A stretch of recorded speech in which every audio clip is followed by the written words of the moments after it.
Good afternoon, Tokyo. I'm John Caravos. Welcome to the Digital Sano Network. We are going to start today's broadcast with some breaking news from last night's press conference. The Tokyo American School District answered questions about the controversy of today's new technology.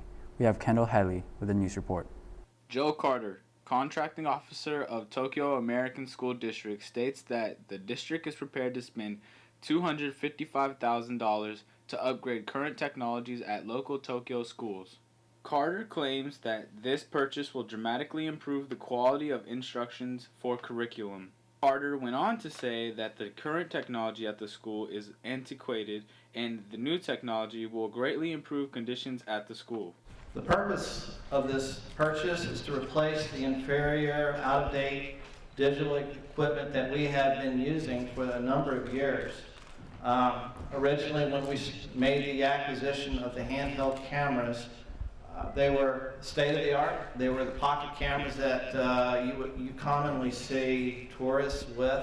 Immediately following the press conference, Cooper Harris of the TASD gave a statement alleging that Carter had circumvented procedure and purchasing protocols by going around his office, prompting him to take action and try to block the purchase. Union representative.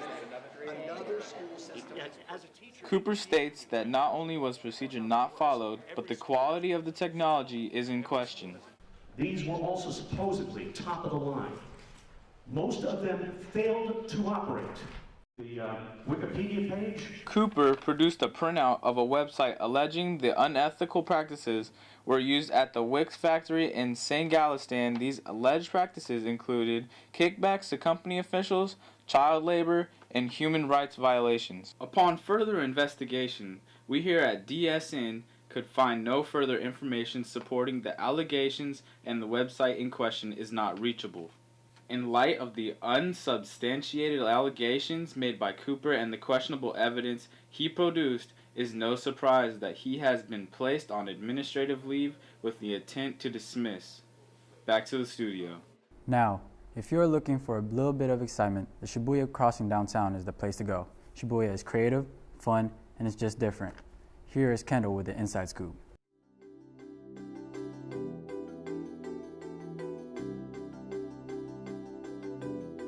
When we asked some locals where we could go to see the biggest crowds, they anonymously said Shibuya, and in particular, Shibuya Crossing, located just out of the east exit of the Shibuya station.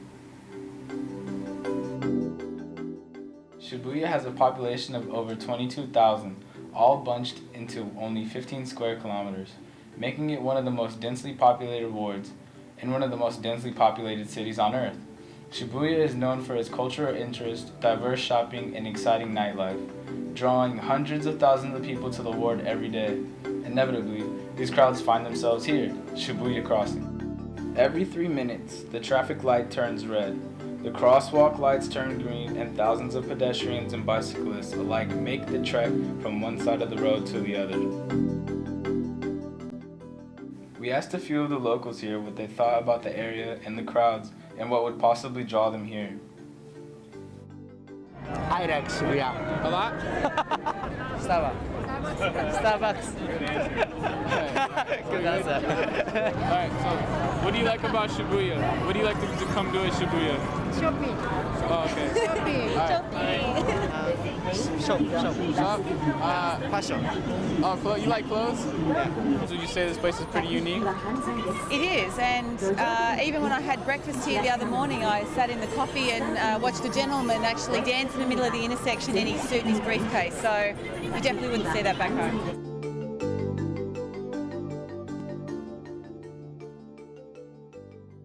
In sports news, we had difficulties covering the game due to the snow. However, one of our sources was able to catch some footage of the game. Let's go back to Kendall for the sports update. The big news in sports was last night's huge upset at St. Mary's International High School. St. Mary's hosted the Yokota Panthers, who came into last night's game undefeated and expected to be the victors. After last night, that record no longer stands, correct? St. Mary's showed Yokota that it's not just fun in games, and St. Mary's leading the first half 28-16, shutting down Yokota's game. Yokota still had little life left in the second half, leading with points in the third quarter of 15-9. St. Mary's concluded the game with a win of 49-40. Back to you in the studio.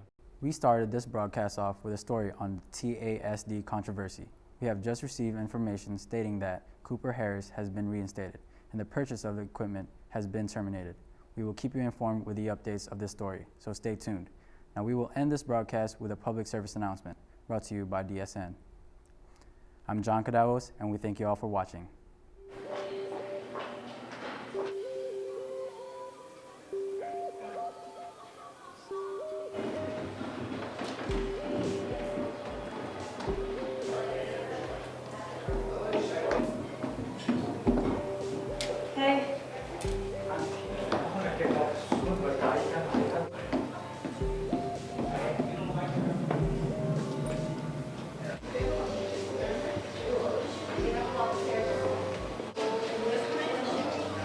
Hey, Chloe. When you gonna follow me, girl?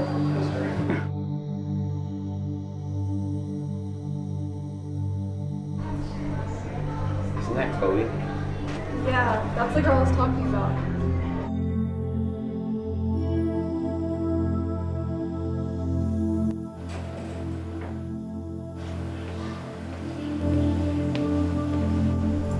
Alright, I see her. She's walking over there.